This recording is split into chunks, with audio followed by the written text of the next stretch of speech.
ಏನು ಬೆಂಗಳೂರು ನಗರದಲ್ಲಿ ನಿನ್ನೆಯಿಂದ ಫುಟ್ಪಾತ್ನಲ್ಲಿರುವ ಅಂಗಡಿಗಳನ್ನೆಲ್ಲವೂ ಕೂಡ ಒತ್ತುವರಿ ತೆರವು ಮಾಡಲಾಗ್ತಾ ಇದೆ. ಸದ್ಯ ನಾನು ಸಂಪಂಗಿ ರಾಮನಗರದಲ್ಲಿರುವ ಪೊಲೀಸ್ ಸ್ಟೇಷನ್ ಮುಂಭಾಗದ ಅಂಗಡಿಗಳ ಮುಂದೆ ಇದ್ದೀನಿ. ನೀವು ದೃಶ್ಯಾವಳಿಗಳಲ್ಲೂ ತೋರಿಸುವ ಪ್ರಯತ್ನವನ್ನು ನಾನು ಮಾಡ್ತಾ ಇದ್ದೀನಿ.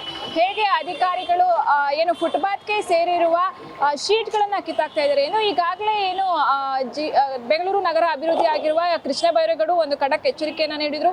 ಪಾದಾಚಾರಿಗಳಿಗೆ ಫುಟ್ಪಾತ್ ಇಂದ ಯಾವುದೇ ಸಮಸ್ಯೆ ಆಗಬಾರ್ದು. ಫುಟ್ಪಾತ್ನಲ್ಲಿ ಯಾರೆಲ್ಲ ವ್ಯಾಪಾರ ಮಾಡ್ತಾರೆ ಹಾಗೆ ಅಂಗಡಿ ಮುಂದೆ ಯಾರು ಒತ್ತುವರಿಗಳನ್ನ ಮಾಡ್ತಾ ಇದ್ದಾರೆ ಅವುಗಳೆಲ್ಲವನ್ನ ನಿನ್ನೆಯಿಂದಲೇ ಕೂಡ ತೆರವು ಮಾಡ್ತಿರುವುದನ್ನ ನಾವು ಈಗಾಗಲೇ ನೋಡ್ತಾ ಬಂದಿದ್ದೀವಿ. ಇವತ್ತು ಕೂಡ ಆ ತೆರವು ಕಾರ್ಯಾಚರಣೆ ಮುಂದುವರೆದಿರುವಂಥದ್ದು. ಸದ್ಯ ಈಗ ಸಂಪಂಗಿ ರಾಮನಗರದಲ್ಲಿರುವಂತಹ ಸುಬ್ಬಯ್ಯ ಸರ್ಕಲ್ ನಲ್ಲಿ ತೆರವು ಕಾರ್ಯಾಚರಣೆ ನಡೀತಾ ಇರುವಂಥದ್ದು. ಎರಡನೇ ದಿನದ ತೆರವು ಕಾರ್ಯಾಚರಣೆಯಲ್ಲಿ ಅಧಿಕಾರಿಗಳು ಬಂದು ಅಂಗಡಿ ಮುಂಭಾಗದಲ್ಲಿರುವಂತಹ ಏನು ಶೀಟ್ಗಳನ್ನ ತೆಗಿತಾ ಇರುವ ದೃಶ್ಯಾವಳಿಗಳನ್ನ ಕೂಡ ನಾನು ತೋರಿಸ್ತಾ ಇದ್ದೀನಿ. ಇನ್ನ ಮುಂದೆ ಏನು 10ನೇ ತಾರೀಕುವರೆಗೂ ಕೂಡ ಈಗಾಗಲೇ ಸರ್ಕಾರ ಗಡುವನ್ನ ಕೂಡ ಮಾಡಿರುವಂಥದ್ದು. ಒತ್ತುವರಿ ಕಾರ್ಯವನ್ನ 10ನೇ ತಾರೀಕಿನವರೆಗೂ ಕೂಡ ಮಾಡ್ತಾ ಹೋಗ್ತಾರೆ.